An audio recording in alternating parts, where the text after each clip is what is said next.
Hi, everybody. Eve Harrow, Rejuvenation on the Land of Israel Network. It is the one beautiful day that we're going to have apparently this week in Jerusalem. The show's being pre-taped. One beautiful sunny day amidst all the much appreciated rain. And it's really my honor to be sitting with Rabbi Francis Nataf and talking about his last book in the series. And we're talking about why it's came in the middle, Redeeming Relevance in the book of Leviticus. For those of you who have been listening to me for a long time, so you know that I've interviewed him before as the other books came out. So first of all, Rabbi Nataf, congratulations on Leviticus. Thank you very much. Appreciate it. And as everybody, or as most of my listeners know, Leviticus is the third book, Vayikra, for those of us who speak Hebrew. So you did it out of order. So can you tell us why? That's right. Well, anybody who knows the Bible, anybody who knows the first 5 books of the Bible know that Leviticus is the hard book. So much so that a lot of people just avoid it. In fact, some of my colleagues, they do a wonderful job on Genesis. They get to Exodus and they're pumped up and they're excited. And then they get to Leviticus and they stop. And they don't even get to the next books because they're stumped and stopped. So I had that same syndrome. And when I finished Exodus, I was slowing down and not sure what to do. And I said, you know, there's more than one ways to skin a cat. I'm going to go on and I'll get back to it. And that's what worked for me. I continued on, as you know, I continued on to the next books, to Numbers and to Deuteronomy. And by that time, I had more going for me in terms of understanding, momentum, and people writing. You have to tell something about Leviticus. So it came as the end of the series, but I think the strategy worked out well. And I think there's something to be gained from that, just in general in life. When you come up to something that's a challenge, there's other ways about going about it, and go on to the next thing, come back to it. So worked for me. Mm-hmm. So one of the interesting things that I've heard about Leviticus is that it's got all these details and all this, it's like boring stuff, and we've had all these stories and and families and intrigue and drama. It's incredible, and then we get into all these little details. So one of the things that I've heard that I find it interesting is that the message is that Judaism doesn't have secrets. Okay, the Bible, I should say more correctly, right? Doesn't have secrets, and so we're going to know. It's not going to be.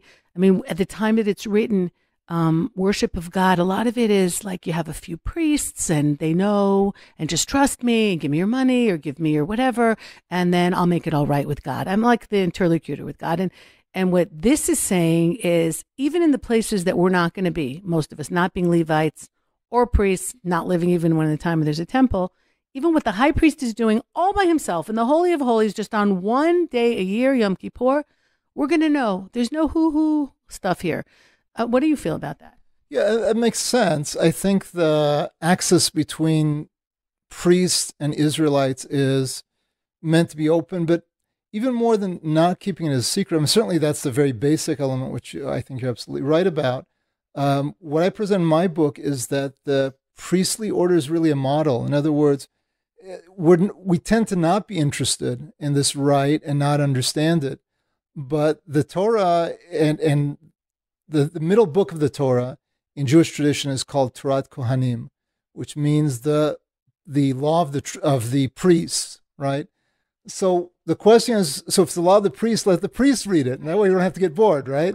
But it's like their handbook, so right. Fine, you take it. Exactly. You're in. You got the 5 credits of AP priesthood, and leave the rest of us alone. That's right.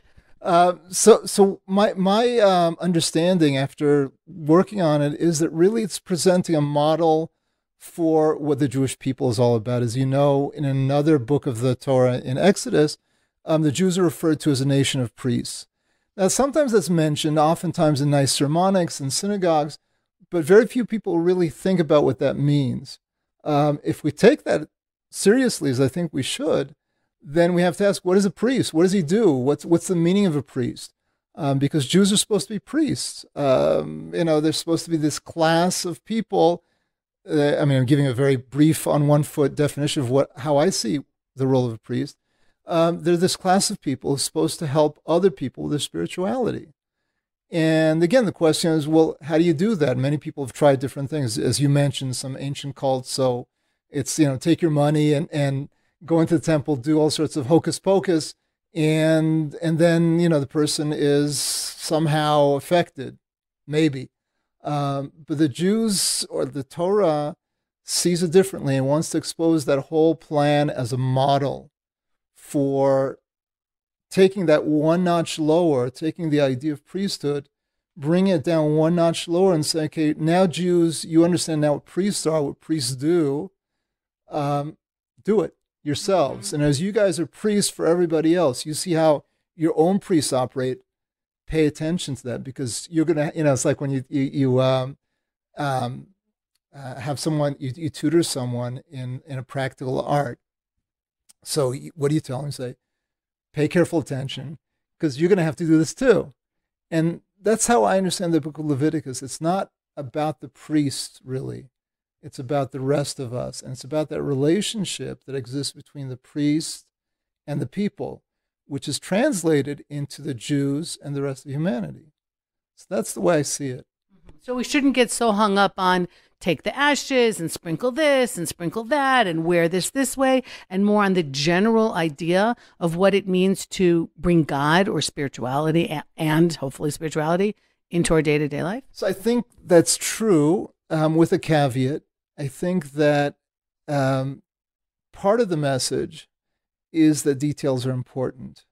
The specific details are less important than understanding that you're supposed to care about little details, tedious details. And I think that's a message. In other words, sometimes there's an over message, like in Kohelet, for example, Ecclesiastes, one of the hardest books. I don't know if you ever spent much time with Ecclesiastes. And the feeling I got from reading is this is going around in circles. This is extremely frustrating. Then I realized that's the point. That's exactly what he's trying to communicate, not just by words, but by general feeling. In other words, you're supposed to, that's exactly what the author is trying to do. He's supposed to make you feel like this is not going anywhere. You mean that the training is an integral part of where you're going? Like, I mean, I have a gun license, for example, and anybody and other people, whoever have, will say to you, unless you're going to train all the time so that it's second nature when you have to use it, don't take it out. So is this what Judaism is training us to certain behaviors so that it's right there? What seems tedious is really part of changing us who we are, so it becomes an integral part of us? Yeah, I would say training and the details. And when you learn how to shoot a gun, in my duty as home guards, I also learned how to shoot a gun, but I haven't, God protect us if I ever had to actually do it. But in any case, those details, learning every step of the way is important. Why? Because there's something real going on. If you shoot the wrong way or the gun explodes, you're in trouble. And I think real life is that way also. So the metaphor you bring is actually a really good metaphor. So I think one is the training, that, you have to do this over and over again and know what you're doing. But the point that I wanted to make is not only is the training important, but the details. Every step, when you're operating anything, all the more so human life, which is so much more complicated than a piece of machinery, the details are important. We know that from the rest of Judaism. But I think Leviticus brings it to a focus and is saying that where the details seem to almost not matter, this almost confounds us by presenting details. And we say, what difference if it's this animal or that animal, if the blood goes on before, after. And the answer is that you may not understand every little piece, but each piece matters. And if you want to be a priest, if you want to be a priest of the nations, then you have to take care of details. You have to be a refined person. Refinement, expertise comes with being a master of something. And same way as the actual priest is the master of his rite, the Jew is supposed to be a master of spirituality, and he comes to that partly by knowing details of what to do, how to live his life. So it seems to me that we've lost some of that. Also, I do believe, and I'd love to hear what you think, that there were elements that we don't understand anymore, that there were certain hidden messages, hidden meanings, both to a lot of the things that had to do with the temple. Or I was just in Shiloh with a group this week, and we were discussing the Mishkan, the tabernacle. Of course, the weekly portions that we're in right now are a lot of discussions about the tabernacle. That there is much more now. Someone would say like, "Ooh, she's getting into all this weird stuff and powers," but that the stones of the breastplate, each stone wasn't just a stone. It had deeper meanings connected to nature, connected to God. That the animals, that all those things that we now say are just like rituals. There's so many things in Judaism we don't understand. Even like getting to kashrut, like not eating certain foods may not just be because they'll give you digestive problems or, meat and milk together don't go down well. There's something bigger here on a level that we don't understand, even with all the science that we know. So is it possible the Leviticus is a book of a lot of these things that we're learning it, but we're really learning it as best as we can superficially because some of this knowledge of the ancient world was lost, whether it was because the physical buildings were lost, or the center, the temple, first the tabernacle and later on the temples, or because when we left our land, we lost it. Like we are thousands of years after when all of this is written. Something did get lost. And so I'll ask you, and I'm throwing a lot of questions at you at once. Can we get it back? That's an interesting question. Whether we can get it back. Well, let me backtrack first to the beginning of the question. There's no question that no matter how good a tradition is, it's never going to be foolproof, and it's never going to be so accurate that you're going to remember and keep every detail of information. Part of that is interesting is because we assume a lot of things. There's a lot of things we don't tell each other because we assume them to be correct. We assume them to be knowledge. I'm just thinking about the dial phone. I don't know if you're old enough to remember dial phones, but,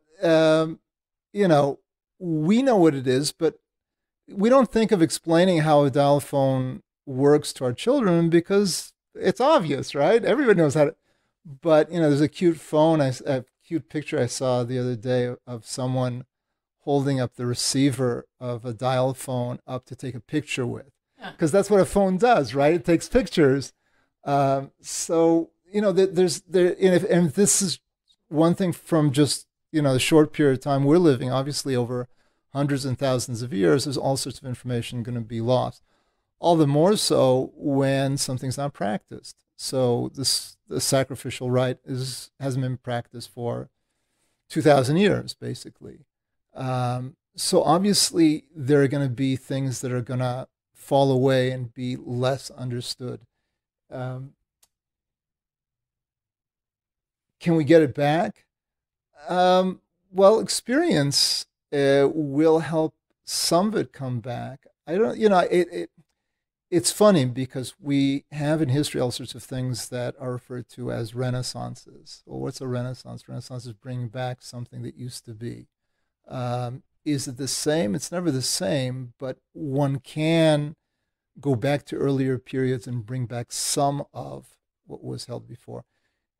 Just one thing I wanted to point out, though, I think that the most critical thing that we've lost is not so much knowledge, but feeling. I think the sense of what it is and why it's meaningful to give a sacrifice. I think that's where we're completely lost.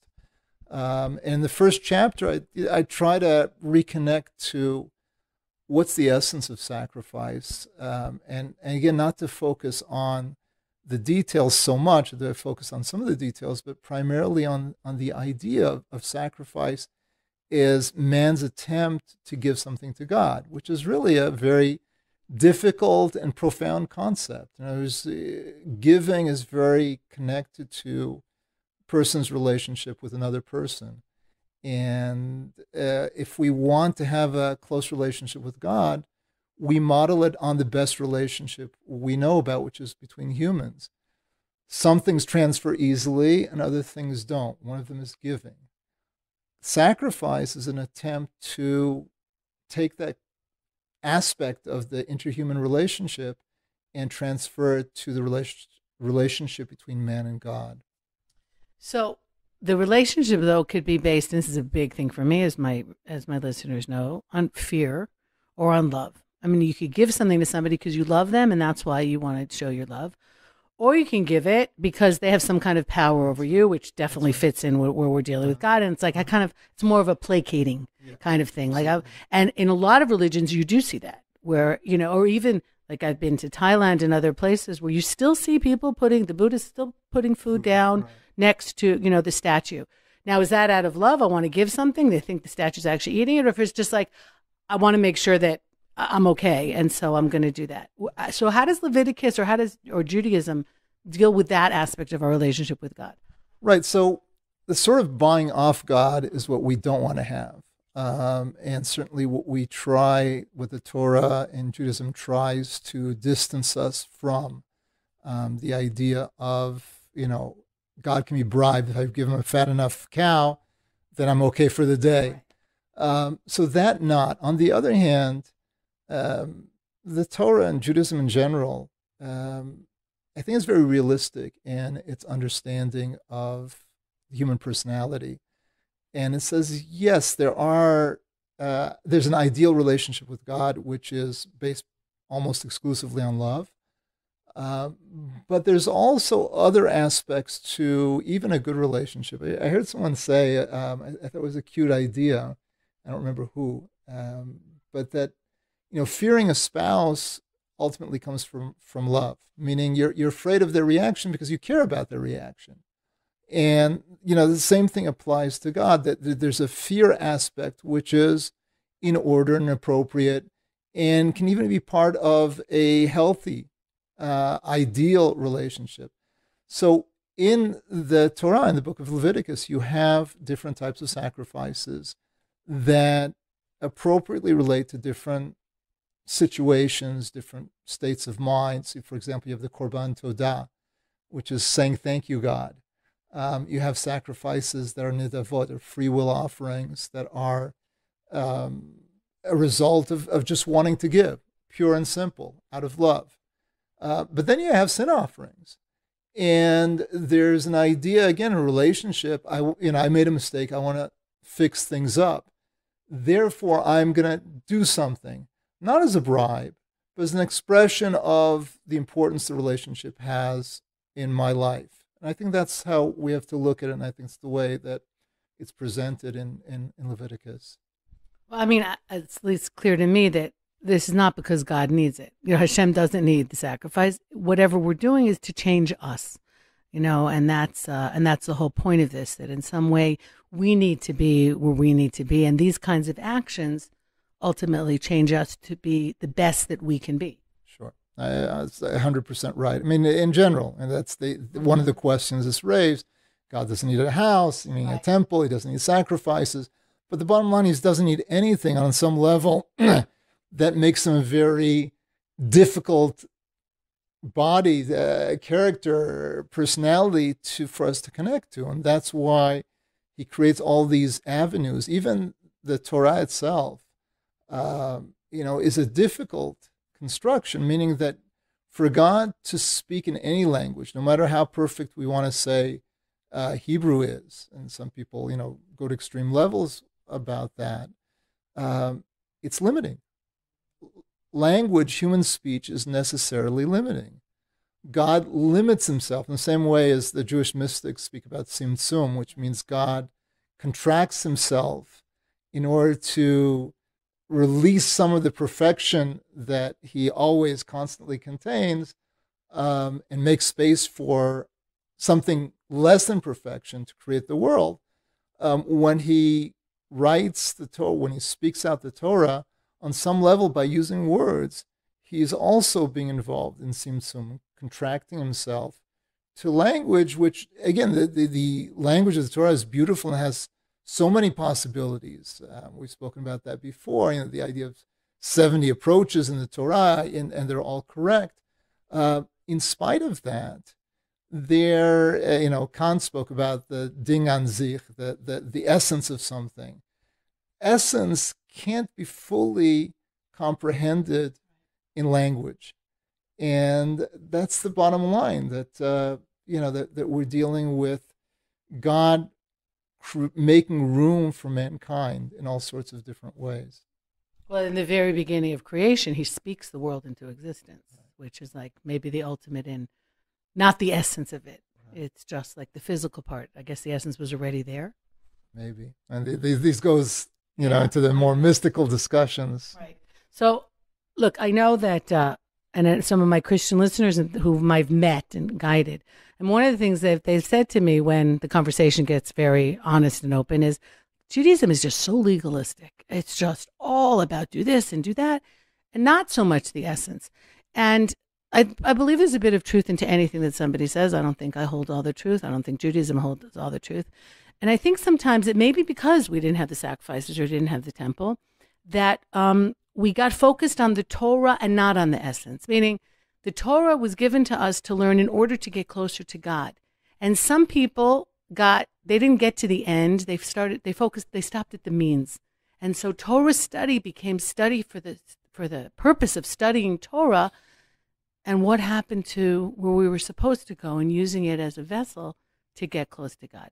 Like, what would you say to that? Right. And I think the observation is 100% correct that Judaism, when it moved out of a living country and a living people and went into the ghetto and was reduced to this very urban type of life, divorced from nature, divorced from various types of work, divorced from governing itself. So it definitely became emaciated, and that put its mark on contemporary Judaism, so that we ended up over-focusing on the details.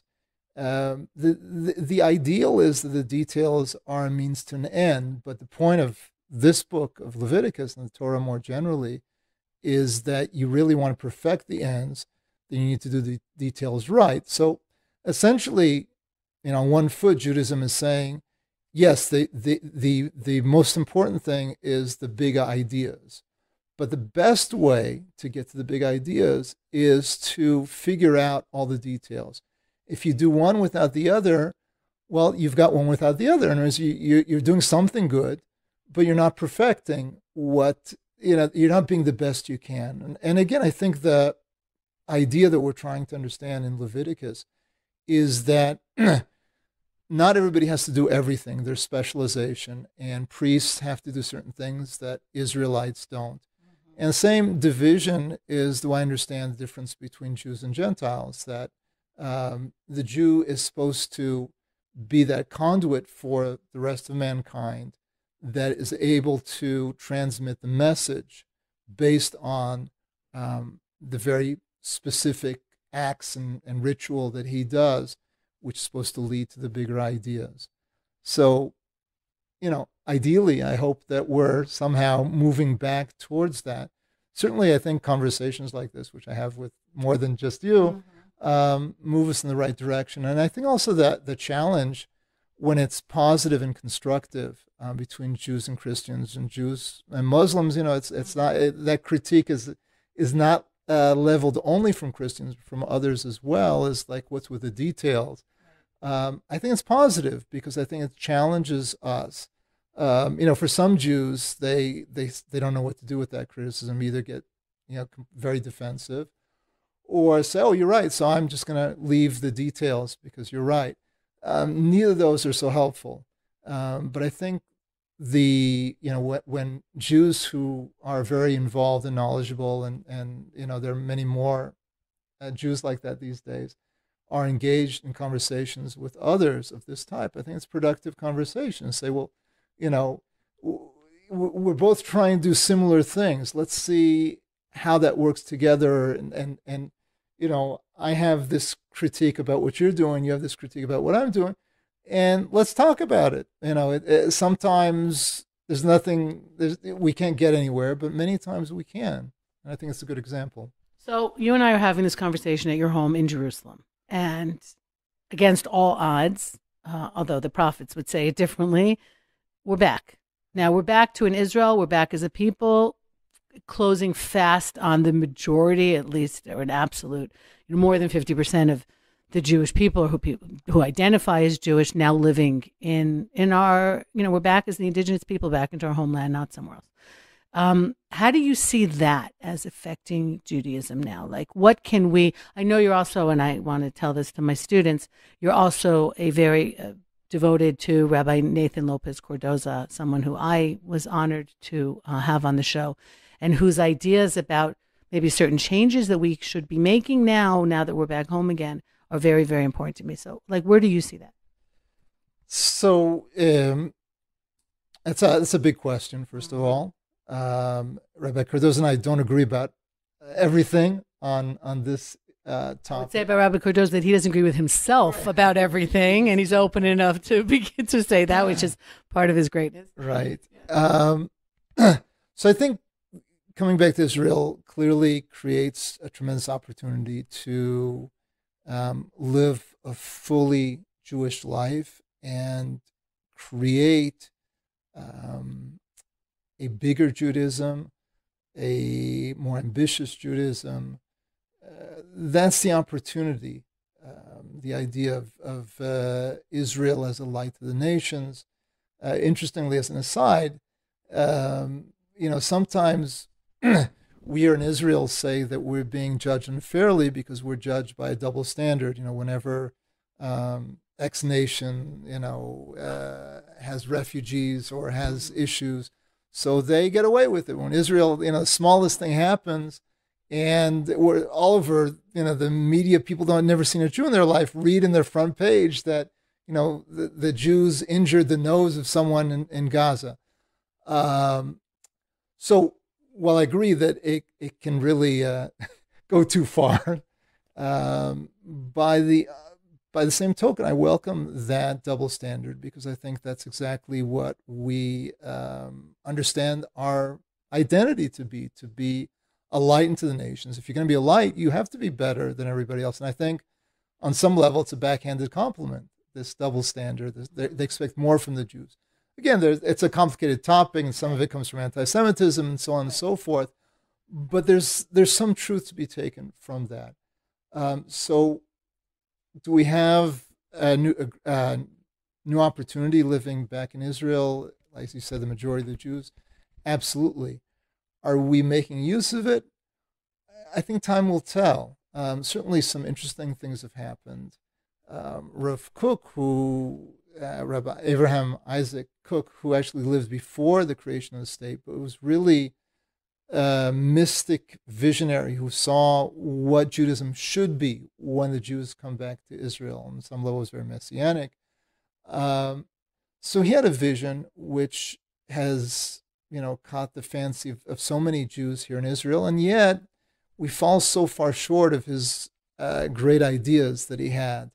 And it's sort of a paradox that there was this visionary who had these tremendous ideas that really spoke exactly to what you're talking about, to being that light to the nations, of impacting, of creating something new and exciting, and bringing the rivers back to Israel and the stream of spirituality that comes out of Zion and so on and so forth.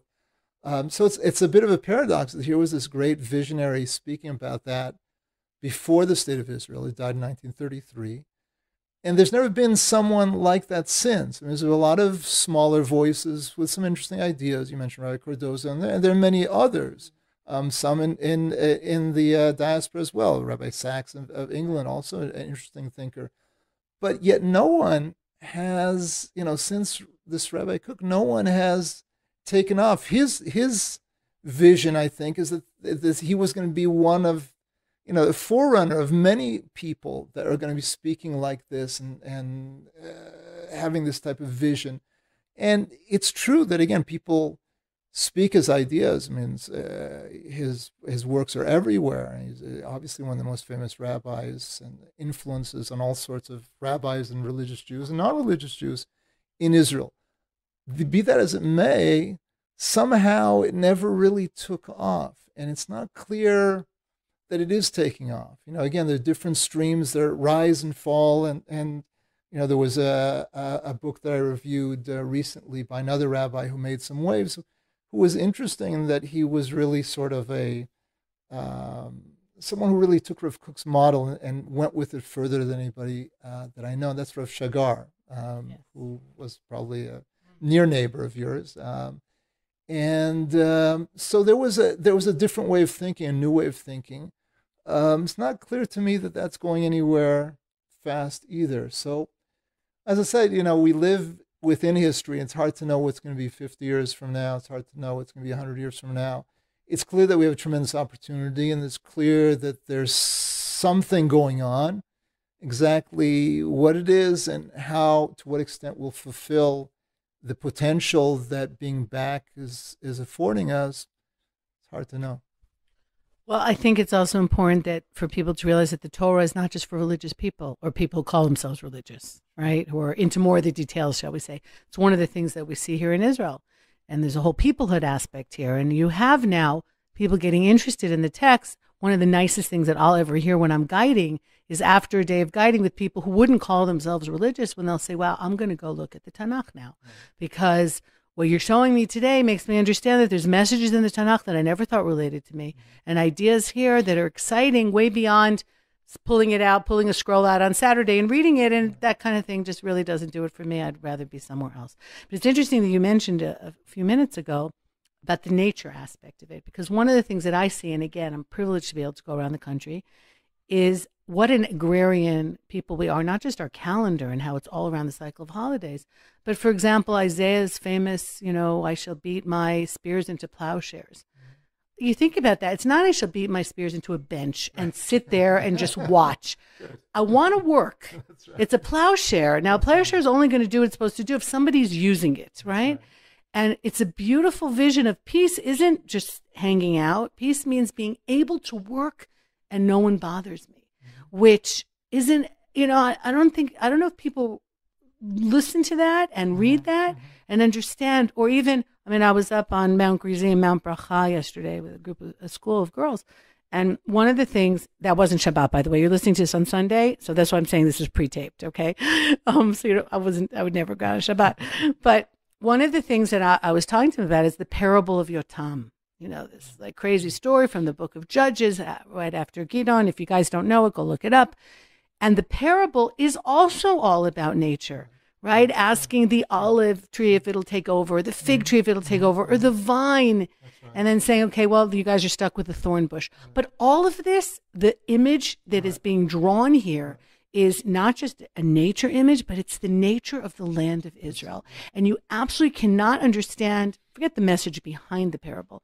You can't understand the broad strokes, the picture that they're painting, if you don't understand Israel. And here we're back now, and I stood up there and I thought, wow, for the gazillionth time, Rashi and the great commentators of the Bible didn't really get to see this. They didn't get to understand it. Right. No, absolutely. I think there's that, and there's the connection to nature, which people in the cold Eastern Europe villages, some in fact, some Jews in Germany and in Eastern Europe did work the land, but by this land, though. Yeah, by and large, we were disconnected from any land, which is two steps removed, and specifically from this land, which I go out and walk in the forest and orchards and wherever in Israel, and there's a specific connection. You're right. Every land has,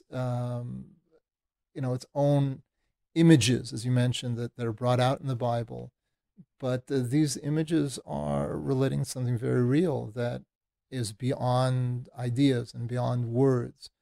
I mentioned before, you can never get to the essence of a thing, but if you don't see it and feel it and smell it, you don't even get to its external shell. So you're, as I said, you're two steps removed. So certainly this allows the possibility of coming closer to what the Jewish tradition is all about. And as you said, one of the nice things about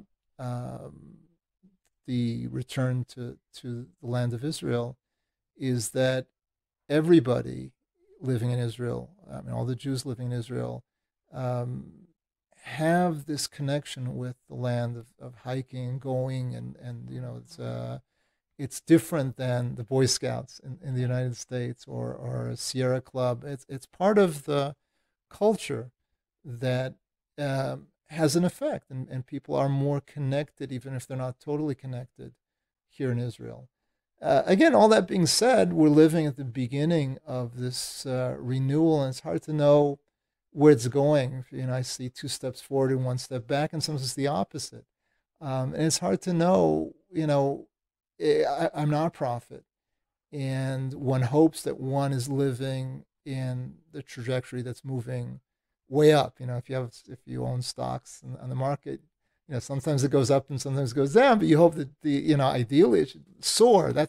And we live in the same situation. We're in this positive bull market, if you want, and we're hoping that it's just going to soar. But it's hard to know. I guess the main thing is to do our part. That's what I'm trying to do in my writing and my teaching, and so on and so forth. And I know it's what you're doing also and what you do. Do you think that what you do would be different if you weren't here in Israel? Could you even do this if you weren't here in Israel? I could, but I wouldn't have.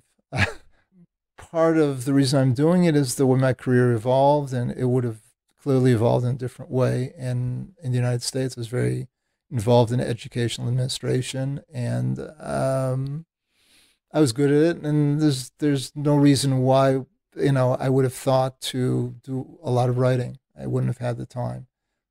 Or speaking outside to whatever responsibilities I had directly or indirectly within a community. So I wouldn't have.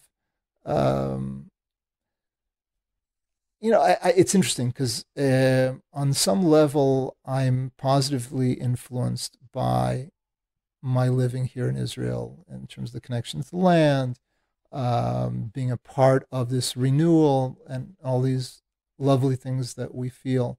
That's on the one hand. On the other hand, I see that people that are coming from experience in diaspora bring a certain wealth of tolerance and knowledge, and there's all sorts of things that they bring which aren't necessarily here with people that are born here, grew up here from a young age. So I think I mentioned this in one of our talks, that exile is definitely part of the Jewish experience, in as much of as being Israel is part of our experience. We spent more time outside than inside, and that's not by accident. So I think that, just like sadness or challenge makes us into better people, exile and not being in our home also has its role, and it can be painful, it can be difficult, we can be disconnected, but all of that is part of creating a more rich and meaningful experience. So I feel doubly blessed in that I experienced exile, and it was in my case it was a pleasant exile. The United States, and even my time in Western Europe was pleasant. It was, people for the most part, almost everybody I met liked Jews, or liked me at least.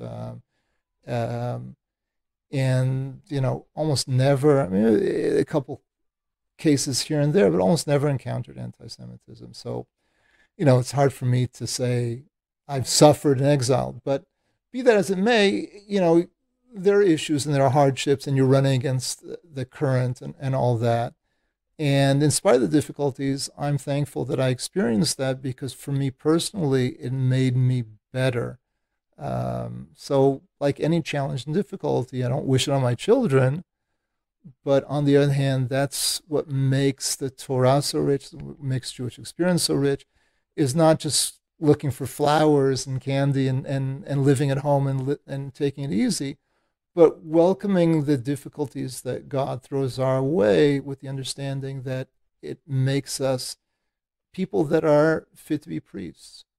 That when you join the Marines, the elite corps in the Army, so you have to work really hard. It's not just, well, I'm going to take it easy, and I think I'd rather be in the Marines than in the Army, and that's what Jewish life is about. So yes, it's great being in Israel. Yes, it's enhanced who I am and what I'm writing and what I'm teaching. But that's not to say that my experience outside of Israel hasn't also done that in very different ways. Well, just as a people, like we don't even get the Torah at Sinai until we've been exiled for hundreds of years and in a very difficult situation. So it's clear that, because Abraham could have stayed, Abraham, Jacob, and you have your kids here in the 12 tribes, and then, I don't know, somewhere near Tel Aviv, we get the Torah and it's all good. There's a huge message here that we're coming in from the exile and bringing this in with us into the land. And so I think this, just sits on all of what we're doing here. But your books, your series in particular, are called Redeeming Relevance, which is, I love alliteration, so that's great. But that it's not just this book out there, that like the things that the messages, which is why I enjoy them so much, because it just gets more relevant for me all the time, that there's messages here that the Torah are giving us that are not for another time and place, that we're just kind of, because of tradition and whatever, and we're kind of used to it, just bringing here, but that what the Torah gave us is for today as well as it was for 3,000 years ago. Right. And I think it's the way, from the very first book, I pointed out, that's the way Jews have studied Torah all the time. Not just rabbis giving sermons which are relevant, but disconnected to our text, and not learning our texts in a disconnected way. One of the most beautiful things about the Jewish tradition is you have, really erudite rabbis like Rashi you mentioned, or Nachmanides, Ramban, or Rabbi Shimshon Hirsch, and up to our own time, who could have written their commentaries in such a way that it's disconnected and no one would read them. But that wasn't the point. The point wasn't study for its own sake. The point was, what this supposed to mean to me now and to my congregation. That's the way Jews have always read the Torah, and I think that's the eternality of the Torah, is to look at it and say, well, okay, so here are the stories, and here are the patterns, here are all these wonderful things. What, if anything, does it have to say to me? And, one of the quips that I got when I started the series, or in the middle of the series, is, how are you going to make Leviticus relevant, right? So, and the truth is, it wasn't that hard. It really wasn't. Once you start working on it, and once you move beyond your prejudices, it's there. All you have to do is look for it. I mean, I just came from visiting a friend who lost her husband, and he and her two sons are priests. They're Kohanim. So she was telling me, for example, and this is one of what's left over, I suppose, from the priesthood still for today, that going to their father's funeral for her sons was the first time, and they're well into their 20s, was the first time in their lives they'd ever been to a cemetery. Like, they had no idea what was going on, because one of the prohibitions is for priests, even until today, to go into a cemetery. Right. Yeah, it's interesting. I heard a cute idea, a Hasidic idea, and again, I apologize, I don't remember who said it, that the priests, the first part is not a Hasidic idea. The first idea is that in order to give the priestly blessing, it has to come from joy. A person has to be in a state of joy, or at least not of sadness. So priests are kept away from things that make one sad.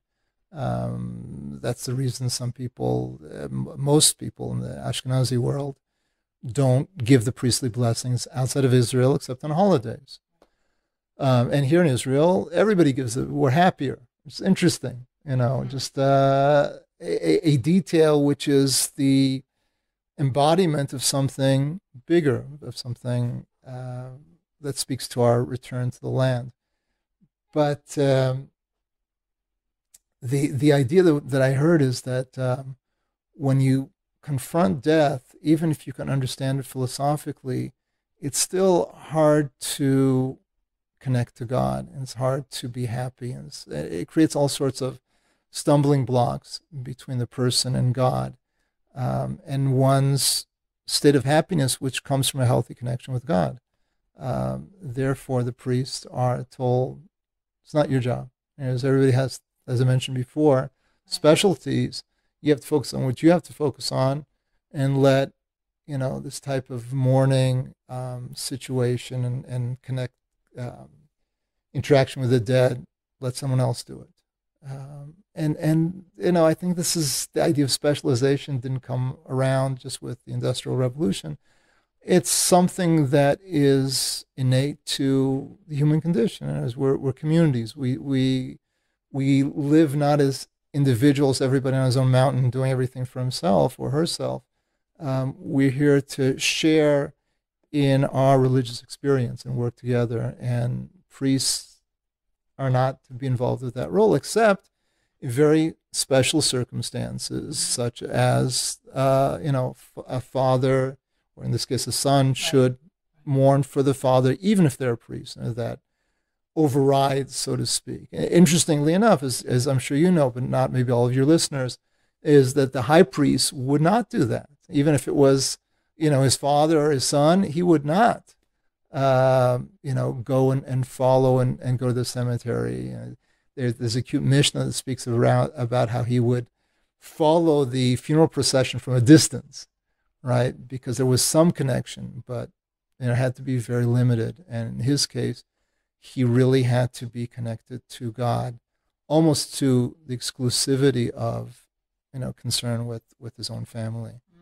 Mm-hmm. You see that also like with Moses, with Moshe Rabbeinu, where he has also like major restrictions that are put on him. That's right. And we see that he has issues in terms of his family life. There's an allusion in the Bible that his sons, at least one of them, didn't turn out so well, and so on and so forth.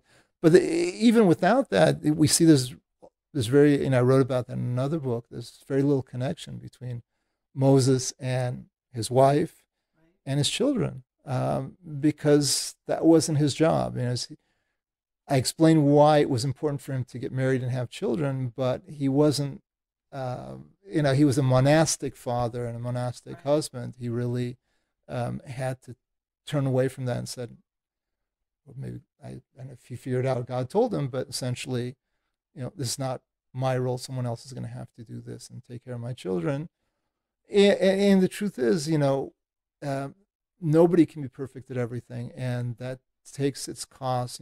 A person might say, well, that's tragic. How could God allow Moses not to take care of his children? But the bottom line is, as human beings in a zero-sum world, we can't be perfect at everything. And we always, a person who's real has to make hard choices.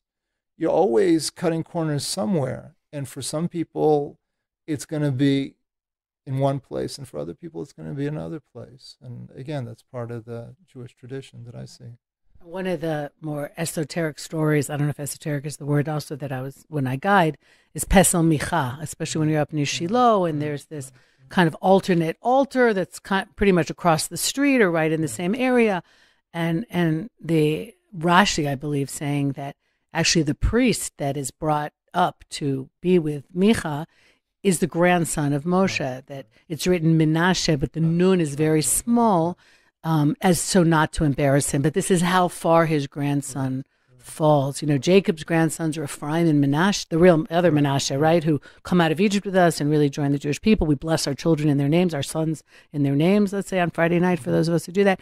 And here, Moses' grandson is like basically, an idol worshiper, and how absolutely tragic that is. But I think that would resonate with a lot of people listening, is those priorities. A lot of leaders that we know, a lot of big leaders, are not great family men. They're not great fathers or husbands even, because they're focused on their community, or really the extreme, because the Torah tells you to try and have children at least. That's a biggie, is like Jeremiah, who is so caught up with his people as the prophet and so concerned, rightly so as it turns out, that we're going to get exiled and the first temple will be destroyed, that he himself doesn't even build a family.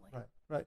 And, it's true in the secular world as well. A lot of the major philosophers never got married.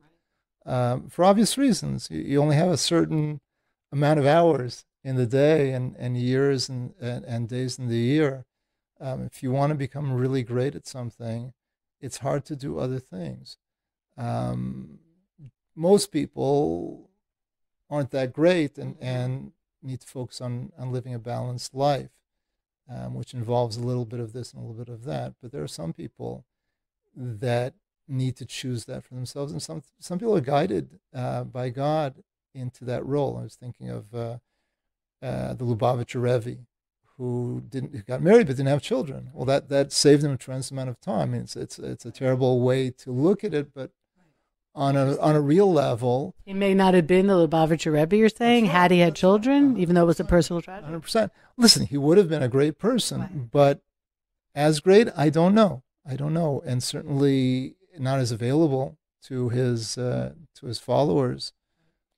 It's a curse can sometimes be a blessing, and it's a question of how to frame it, how to understand it, and that's one of the difficulties of life. And we're talking about death as well, as that we're limited in how we frame things. We don't understand why certain things happen, and sometimes we're able to reframe things and see the blessing in the curse. But other times we're not. We just see the curse, and that's all we see. And I think that's a matter of faith to understand that in the same way that there are times when we do see it. There's that famous story about about Rabbi Akiva, when he has he's walking on the way, traveling, and he has a rooster, a donkey, and he has a candle because it's good to have a candle, whatever. So he wants to lodge in a town. They don't let him, so he has to lodge in the forest. And in the meantime, his donkey gets eaten and his rooster gets eaten, and even his light blows away. Right. So it's like miserable, right? But in the end, there's brigands that come to town, destroy the town, and they were destroyed him as well had they known he was around by noise of a camel, of a donkey, by noise of the rooster, by light. So Rubik Eve actually had a very tragic and difficult life. So why does the Talmud tell us that story? It's like everything is like sugar coated. That's not the point. The point of the Talmud, the way I understand it, of that story, of relating that story, is to tell us, here's an example where we can see the blessing and the curse. Just realize that's always the case. And that's what Rubik Eve exactly said. He said, I always say it's for the good. In this particular case, I actually saw it. Yeah. Most of the time I didn't. And that's, especially people living in difficult times, difficult situations. We all have difficult situations. That being said, again, we're in a blessed time. We're, as Jews living in Israel, and even for all mankind, certainly economically, it's a tremendous blessing in the world in terms of what we have to eat, of what we have available to us, of all sorts of opportunities that are available to us. We mentioned communication between Jews and Christians. The type of communication that's going on is of such a different, more positive level than, we've lived together as twin religions for 2,000 years, and most of the time it wasn't so nice. But we're living in a time that there's tremendous blessing. So sometimes when I feel challenged or I see other people being challenged, I think of how babyish we are in comparison to the challenges that Jews certainly, but mankind more generally, faced throughout almost all of history compared to what we're facing now. We here in Israel are concerned, and rightly so, about our security. But when you think about the numbers and you think about the situation of, how much safer Jews are in general, and in Israel in particular, today than we've almost ever been, then I think it's an important perspective to appreciate. And people, Jews somehow trusted God throughout all of these terrible difficulties that they had. For us to bring questions now seems, a little bit weak. Right. It's all a matter of faith, of even if we don't understand, and a lot of things we don't understand, or as Esther Waxman said many years ago when her son Nachshon was killed, she said, and people said, but you prayed. And there was a whole thing at the Kotel, and thousands of people came. And she said, well, you still have to ask, but sometimes Hashem says no. And it doesn't mean that you don't try and connect, but there's a bigger picture that we don't see, that he does.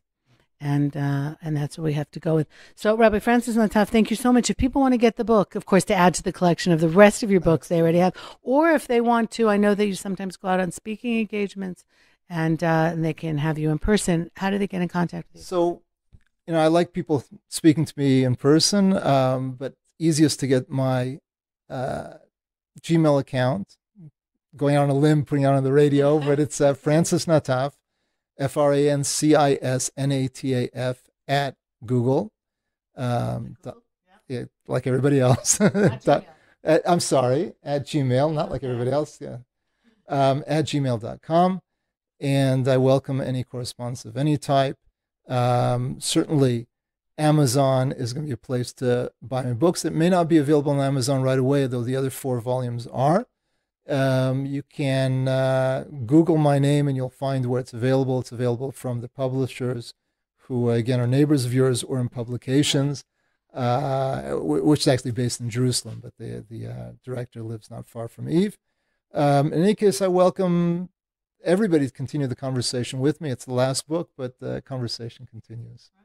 Where do you go from here now that you finished the 5 big ones? I knew you were going to ask that question. I want to keep interviewing you. It's like, you can't drop it here. For sure. So I am, as we speak, working on another book, which is something totally different than this series. It's about the Jewish political tradition and what it can offer to the world in terms of breaking the impasse between the more traditional folk and the more liberal, universalistic, progressive, whatever label. So I think there's a real impasse. I think that what's been dubbed culture wars is something deeper and more lasting than anything we've experienced for the last 150 to 200 years. I think that the society is coming to a difficult situation, and it requires new answers. I hope that I have some answers. I don't know if they're right answers, but I have some suggestions based on Jewish tradition. And I hope people will listen. Well, if you want to interview me about those answers, I'd be happy at least to share some of these ideas with your listeners. That's great. We're going to get a preview of that. We'll come back before the book is published. Okay, thank you so much, Rabbi Nataf. I really appreciate you taking the time, and I'm sure my listeners did as well. Okay, everybody, you can write to me, eve@thelandofisrael.com. New website is finally up. So eveharrow.com, and you'll see where I'm going to be next month, actually just in a couple of weeks, and all my goings on, and of course, catch up on some of the old shows if you're a new listener. So take care, everybody. Once again, thank you for listening. Thanks to Tabitha and to Ben, and to everybody at the Land of Israel Network. Take care, everyone. Goodbye for now.